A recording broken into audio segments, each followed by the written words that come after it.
रामायण की कथा तो सभी ने सुनी या पढ़ी होगी, जिसमें श्री राम और माता सीता के जीवन से जुड़े पहलुओं को दिखाया गया है।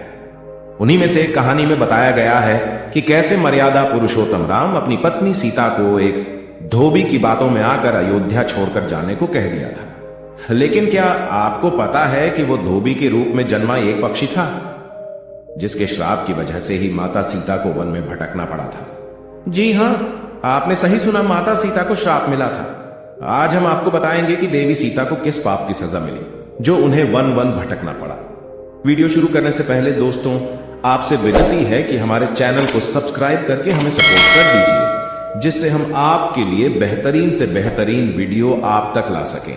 और हाँ, कमेंट में अपने प्रिय धर्म का नाम जरूर लिख दें। धन्यवाद। मिथिला नगरी में जनक राजवंश राज करता था। उन्हीं में से एक राजा शीरध्वज थे। एक बार यज्ञ के लिए वो जमीन जोत रहे थे। उसी समय वहां से एक छोटी कन्या निकलती है। इस सुंदर कन्या को देखकर राजा को बहुत खुशी हुई। उन्होंने उस कन्या को अपनी पुत्री बना लिया। उसका नाम सीता रखा। एक दिन सीता अपनी सहेलियों के साथ बगीचे में खेल रही थी। वहां उन्हें एक तोते का जोड़ा दिखाई दिया, जो बहुत ही खूबसूरत था। वे दोनों पक्षी एक पर्वत की चोटी पर बैठकर बातें कर रहे थे। पृथ्वी पर श्री राम नाम से विख्यात एक बड़े सुंदर राजा होंगे। उनकी महारानी का नाम सीता होगा। श्री राम सीता के साथ कई वर्षों तक राज्य करेंगे। धन्य है वे जानकी देवी और धन्य है वे श्री राम। तोते की ऐसी बातें सुनकर सीता ने सोचा कि ये दोनों तो मेरे ही बारे में बातें कह रहे हैं। इन्हें पकड़कर मैं इनसे अपने जीवन से जुड़ी सारी बातें पूछ सकती हूं। इसीलिए उन्होंने अपनी सहेलियों से उन दोनों पक्षियों को पकड़कर लाने को कहा।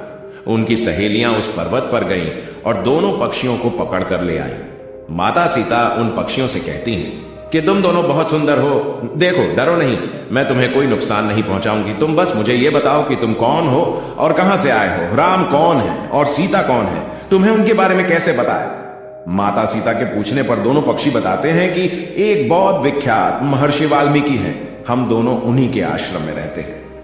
महर्षि ने रामायण नाम का एक ग्रंथ लिखा है, जिसका पाठ उन्होंने अपने शिष्यों को भी कराया है। उन पक्षियों ने सीता को यह भी बताया कि इस ग्रंथ में महर्षि वाल्मीकि ने बताया है कि महर्षि ऋष्यशृंग के द्वारा किए गए पुत्रेष्ट यज्ञ से प्रसन्न होकर भगवान विष्णु, राम, लक्ष्मण, भरत और शत्रुघ्न ये चार मानव शरीर धारण कर पृथ्वी पर जन्म लेंगे।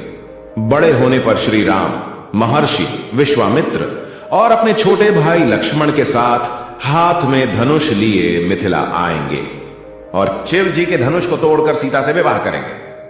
फिर उस पक्षी के जोड़े ने कहा, हे सुंदरी, हमने तुम्हें सब कुछ बता दिया, अब हमें छोड़ दो, हम जाना चाहते हैं। पक्षियों की बातें सुनकर माता सीता के मन में और भी बातें जानने की इच्छा हुई। उन्होंने उन दोनों से पूछा कि राम कहां होंगे, वे किसके पुत्र हैं, कैसे वो मिथिला आकर जानकी से विवाह करेंगे। नर तोता बोला कि श्री रामचंद्र का मुख कमल के समान सुंदर, नेत्र बड़े बड़े और खिले हुए, नासिका ऊंची, पतली भुजाएं घुटनों तक, गला शंख के समान होगा। मैं उनका क्या वर्णन करूं, जिनके गुणों का बखान 100 मुख वाला भी नहीं कर सकता। दोनों पक्षी कहते हैं कि जानकी देवी धन्य है, जो जल्द ही रघुनाथ जी की पत्नी बनकर उनके साथ कई वर्ष तक राज करेंगी। लेकिन तुम कौन हो। पक्षियों की बातें सुनकर सीता ने कहा कि जिसे तुम लोग जानकी कह रहे हो वो मैं ही हूं। माता सीता उन्हें कहती हैं कि मैं तुम दोनों को तभी छोड़ूंगी जब श्री राम यहां आकर मुझसे विवाह करेंगे। तब तक तुम दोनों आराम से मेरे घर में रह सकते हो। यह सुनकर मादा तोता जानकी से कहती कि हम वन के पक्षी हैं, हमें घर में सुख नहीं मिलेगा। मैं गर्भवती हूं, मुझे जाने दो, मैं अपने स्थान पर जाकर बच्चे पैदा करूंगी। आप चाहें तो उसके बाद फिर से यहां आ जाऊंगी। उसके कहने पर भी सीता जी ने उसे नहीं छोड़ा। तब उसके पति यानी नर तोते ने कहा, सीता, मेरी पत्नी को छोड़ दो, वो गर्भवती है। जब ये बच्चों को जन्म दे देगी तब उसे लेकर मैं फिर तुम्हारे पास आ जाऊंगा। तब माता सीता ने कहा, तुम आराम से जा सकते हो, लेकिन ये मुझे बहुत पसंद है। तुम घबराओ नहीं, मैं इसकी अच्छे से देखभाल करूंगी। जब सीता ने उस मादा तोते को छोड़ने से मना कर दिया, तब वो पक्षी दुखी हो गए। पक्षी दोबारा सीता जी से निवेदन करता है कि मैं अपनी पत्नी के बिना जिंदा नहीं रह सकता, इसलिए इसे छोड़ दो। माता सीता, तुम बहुत अच्छी हो, मेरी प्रार्थना मान लो। इस तरह उसने बहुत समझाया, लेकिन सीता ने उसकी पत्नी को नहीं छोड़ा। तब मादा पक्षी ने क्रोध में सीता को श्राप दिया कि अरे, जिस प्रकार तू मुझे इस समय अपने पति से अलग कर रही है, वैसे ही तुझे भी स्वयं गर्भवती की अवस्था में श्री राम से अलग होना पड़ेगा। कुछ दिन बाद पति से बिछड़ने के दुख में मादा पक्षी के प्राण निकल गए। पत्नी की मौत हो जाने पर नर पक्षी दुखी हो गया। फिर वो सीता जी से बोला कि मैं मनुष्यों से भरी श्री राम की नगरी अयोध्या में जन्म लूंगा। मेरे ही कारण तुम्हें पति के वियोग का दुख उठाना पड़ेगा। ये कहकर वो वहां से उड़ जाता है। कुछ साल बाद उसका जन्म अयोध्या में धोबी के घर हुआ। उस धोबी के कारण ही सीता जी का अपमान हुआ। उन्हें अपने पति श्री राम से अलग होना पड़ा। उस तोते का श्राप ही सीता जी के पति श्री राम से बिछड़ने का कारण बना। इसीलिए जब माता सीता गर्भवती थीं, तो उन्हें भी पति से दूर वन में रहना पड़ता है।